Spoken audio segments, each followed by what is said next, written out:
Hello everyone, my name is Mochii, and welcome back to my channel. Today, let's talk about...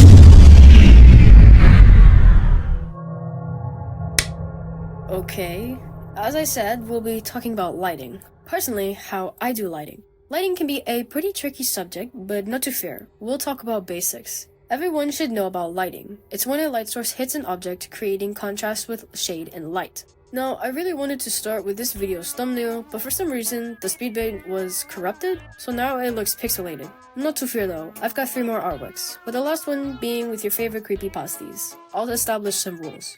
Pick a light source. Whether you want to or not, after doing flat colors on an art piece, you may need to choose a light source, or choose where the lighting is coming from. Most people often choose lighting that comes from above or in front. This is easiest to draw. Most of the time, you simply shade underneath the neck, and that's about it. But there's so many other light sources to choose from. If you want to advance in art, I suggest you experiment a bit more. Hidden from light means shrouded in shade. One really good tip I picked up on is that you have a pose in the light source. Pretend your point of view is from the light source. Anything hidden from view is to be shaded. This becomes more apparent in 3D models if you have trouble visualizing. And of course, use references. I can assure you if you use references, you'll be much better at art. Now, let's get into some practice. This is my reference. Fairly dramatic for a first art piece, but let's analyze it. The lighting is strong, not soft, and seems to be coming from below, like a flashlight. Another thing is that this is a human face, obviously, but the human face is 3D. It has features that create shadows, having concave or convex spaces. The bottom lip, nose, and fat on the lower eyelids all create some sort of shadow due to them sticking out on the face. Not to mention the hair on the eyebrow also creates a unique shape. The lighting stops at the top due to what is probably the bangs preventing the light from further reaching the face. Textures with the light can be seen at the neck, cheek, and eye bags. These are structures with a 3D shape to them, therefore when they curve, it creates a much smoother transition. Now, let's recreate this reference. First, I'll start off with setting up proportions. This can be done by setting lines where you want to put the nose, eyes, and mouth. Next, you go into color blocking, which is putting down large amounts of colors before getting into specific features. One of the easiest points to start with is the eye. Fairly simple to recreate and allows you to kind of guess where the rest of the features go. After the eye is done, I moved on to color blocking in the nose, shadows, and the lips. A trick to making drawing easier is to copy half of the face, duplicate it, and flip it. Will it look ugly? Yes. Should you give yourself time to fix it? Also yes. It's about making it exist first and then making it look better. The model I made looks weird, but trust me, bro, it gets better. After copy and pasting, I used the liquify tool to fix some of the features and move around some stuff. At some point, I did overlay the original over the drawing and fix whatever didn't match up. The entire time I was drawing, I mainly focused on the shape the light was making. It's a lot easier to first add darkness and then add light wherever needed. After all the light was added, that's when I began to render, add in textures, and smooth things out. And it finally started to look better. I heavily referenced the ears, adding a background, gave some hair lighting, color grading, and finally finished the piece. This was the final result. I'm really happy with this one, and many people thought the image and my drawing were the exact same thing. This next piece was based off of a statue that I really liked. Let's dissect the reference. Now this is a stone statue, therefore the lighting was coming from above and revealing these textures. The headscarf has a few folds, some overlap or indent. This creates shade. The statue has a human face, so it's not too different. The furrowed eyebrows create a dark contrast between the concave shape and the eyelids. Because the eyeballs are underneath the eyelids, eyes tend to poke out and create a convex shape. You can also see this shade on the forehead due to the corrugator supercilii flexing, a big word for forehead muscles. Besides the obvious shade below the nose and lips, we can also see the model slightly smiling. This causes a nasolabial fold, also known as a smile line. You can also see the philtrum, but we probably won't add that since it's very forgettable. Using our helpful dissection, let's get into recreating the statue. You already know what I'm gonna do. Recreate the proportions, color block, and begin to get into the tinier details. I started with the headscarf, smudging in a smooth gradient since the shape of the head curves matches that. I readjusted the position of the scarf while doing this.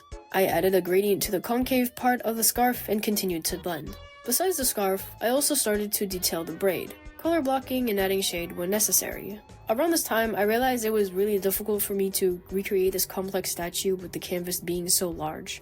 Originally, the drawing was a lot bigger. This was to allow more pixels, which made it a higher quality. I sized it down so that it would be a lot easier to add details and not strain my hand. I reshaped the braid as I found that it was too big and began to move on to the second hardest part of this piece, the shoulder.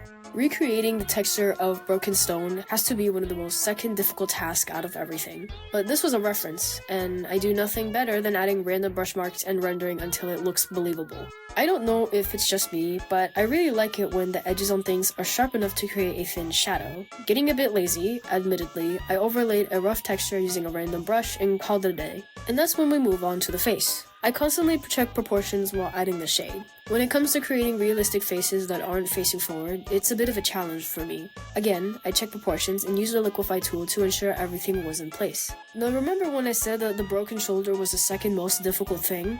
The face was the first. For the life of me, I could not get the nose or the mouth to look right, but I didn't give up. I did eventually get over that hurdle. I added some more contrast to the nose and smile lines before adding the shade to the space above the eyebrow. I used liquify one more time before finishing the drawing. After adding some gradients, this was the final result. Also very satisfied with this piece. Wish I could have added some more contrast and sharpness to the face, but I got lazy again. I'm gonna point this out before anyone else does, but the reason why I used monochromatic pieces was to mainly focus more on the great lighting contrasts in both of them. Coloring was only an afterthought that some people probably know how to do. I'm sure at least one of my viewers uses the grayscale method. Now that we went over some practicing with noticing concave and convex features, let's apply them without a hard reference to go off of. This is where your favorite creepypastas come in. Now the faces won't be as realistic, but they will still contain some of the things we learned earlier, such as the shade made by the nose or the lips sticking out from the face. As for my final art piece, my vision is Ben, Jeff, and EJ walking through a forest, probably back to the Slender Mansion. The lighting in this piece is deathly sunny, with only the trees providing any sort of shade. It's the classic under the tree lighting you see a lot. Because we learned that concave and convex shapes create lighting differences, we should be able to apply this to clothing as well.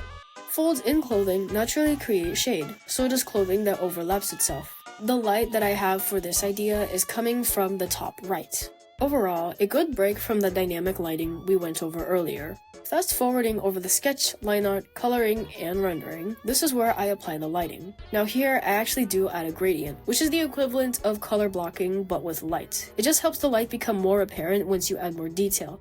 It smooths the transition from light to dark. Now in this very special case, we do need to focus on colors. Colors can influence a ton of lighting. Because this is a sunny day, I'll be using more of a white or a yellowish type of lighting. The shading will probably be some type of green or blue, something that contrasts the yellow and reflects the green scenery. Lights can act as a mirror or reflection. When the light bounces off of a certain object, some of the colors from the object can bounce back onto something else. It does depend on what the object is and how well it can absorb light. If you're standing next to something black and you have a strong light, it's less likely to reflect the color and absorb it instead. But if you're standing next to, say, a brightly colored magenta sweater, the lighting from the sweater is going to bounce back onto your skin or whatever you're wearing. In nature, I would argue that the green from the plants, the blue sky, and the yellow sun would affect the colors in some way.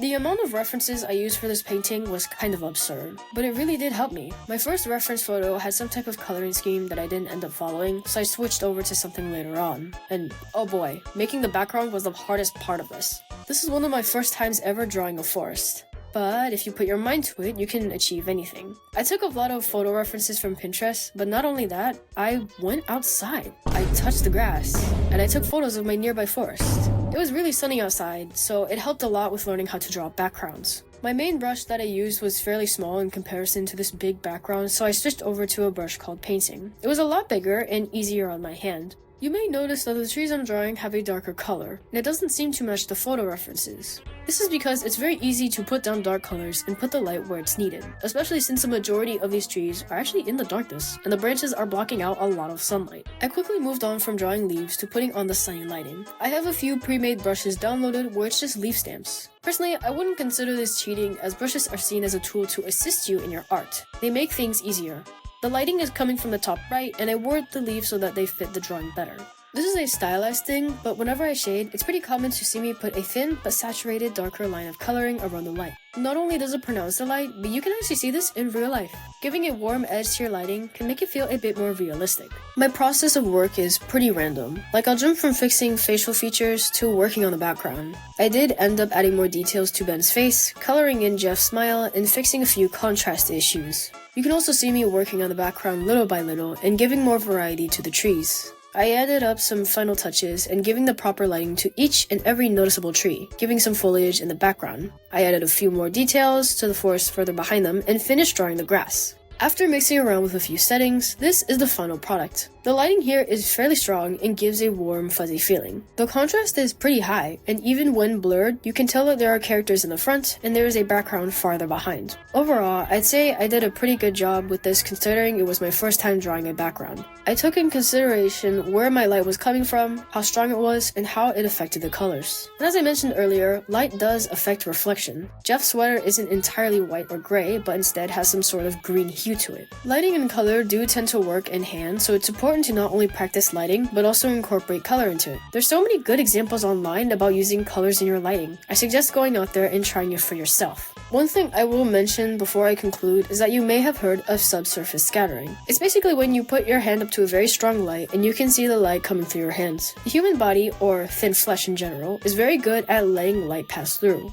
It's a pretty cool thing in and of itself, and I suggest looking more into that as well. I already did a few examples on lighting, and that took forever. If you push yourself beyond your limits, I think you can accomplish a lot of things. But thank you for sitting through this entire thing. I do have a small community, but it's pretty dry and I'm hoping to make it a bit more active. I am very excited to announce that I am opening my art raffles. Because October is just around the corner, I am doing a special video. I will be narrating and drawing your spooky stories. If you have a short scary story or something spooky that you heard and you want to see it get drawn, you should join my art server below. A few days after this video is posted, I will most likely be opening a raffle. There, you can participate and get a chance for your story to be drawn. If anyone is wondering, classic creepypastas and original creepypastas are allowed. So, you may even get a chance to have your creepypasta OC drawn. Have your spooky stories in hand if you happen to get chosen. I have a lot of things planned for this server, but they can only be enacted if it gets popular, so join today. You can also join to participate in future videos if you aren't chosen for the special October event. If my server does hit a few milestones, I plan on doing special events.